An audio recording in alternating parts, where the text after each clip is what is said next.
Hi everybody, it's Robbie from Southern California, and today I'm going to do this video just on dragon fruit. Just the dragon fruit that we grow. Look at this beauty. This one little stem here, arm, whatever you want to call it, has 6 potential fruit on this one piece here. My dragon fruit I planted about 6 years ago, and it is way back there, which we can't see now, in a floral pot, and it was just a small piece I got from a friend. For the first year, it kind of sat dormant and didn't do anything. And then after the second year, it just took off. We were getting fruit here and there, but this year, 6 years later on this one, it is loaded. There's dozens of fruit that go all through there on the back side of the wall as well. Today I want to talk about hand pollinating. Now the reason I want to talk about that is, yes, you can have fruit without ever doing any pollinating yourself. That is possible. My friend who gave me the piece refuses to hand pollinate. He said he will not get up in the middle of the night, so he doesn't bother with his dragon fruit. The thing is, he's got it established, but he gets 1 fruit here, and then maybe he'll get 2 fruit.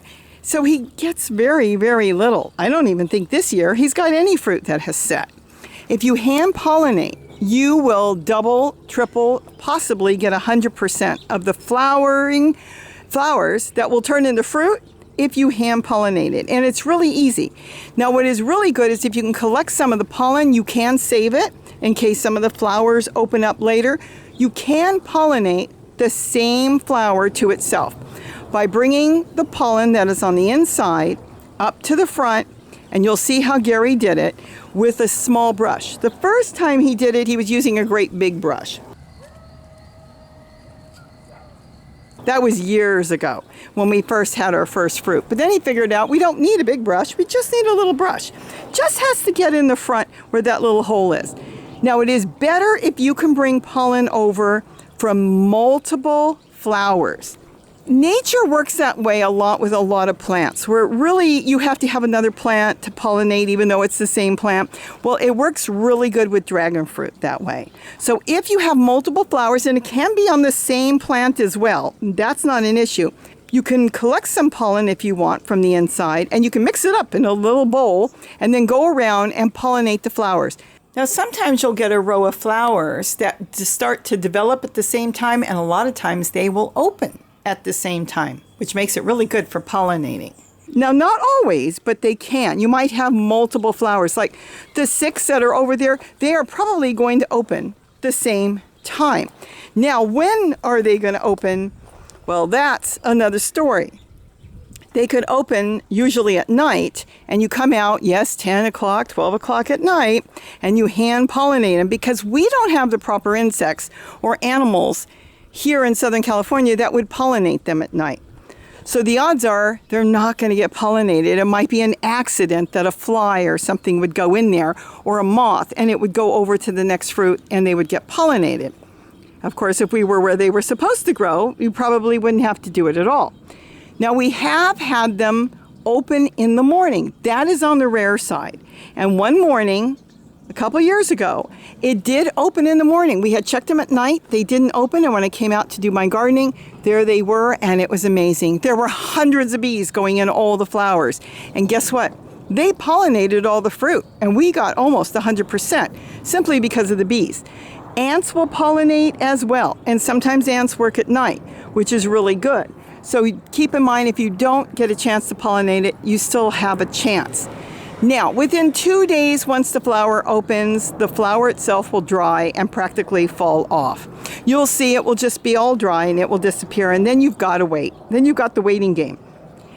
After about a week, you'll start to see if it's going to set. If it doesn't set, the flower will simply dry and usually just fall off within the week or so. If it does set, you'll start to see the flower on the base connected to the plant start to swell. Once you see that, you got a good chance it took, and you will have fruit. Be patient, because the fruit can take anywhere from 6 to 8 weeks until they're ripe. Now with ours are red on the outside, so it will get very red, and what you want to do is jiggle the fruit when it's really red, and keep an eye on it, because if you don't get it at the right time, some critter's going to come along and get it. So jiggle it. If it's loose and you can almost just snap it off, then the odds are it's ready to come off. If it's still holding tight to the mother plant, it's not quite ready. And yes, at that point, if you want, you can cover it with tulle to make sure no squirrels or rats or anything come and take it off. And then that's it. Once it's off, it's ready to eat. I wouldn't let it sit too long. It's beautiful. You slice it open in hours, have the outside red. The little membrane that goes around that is also red. And then the center is beautiful, pure white with black seeds. And let me tell you something. It is like eating a white custard. It is so magnificent. So I hope I've given you tips on hand pollinating or not pollinating. That is up to you. But again, if you don't pollinate, even out of those 6, even if they open up at night and we don't hand pollinate, we could end up with possibly 1 or 2. By hand pollinating, we could get those 6. We have right now dozens and dozens of flowers. I've got them all along. My fruit is, my dragon fruit plant is going all along there. It's all along the back, drop down. And Gary's got a ton of them in his garden as well. And he's got over a dozen fruit down there that he will be pollinating or hand pollinating at night.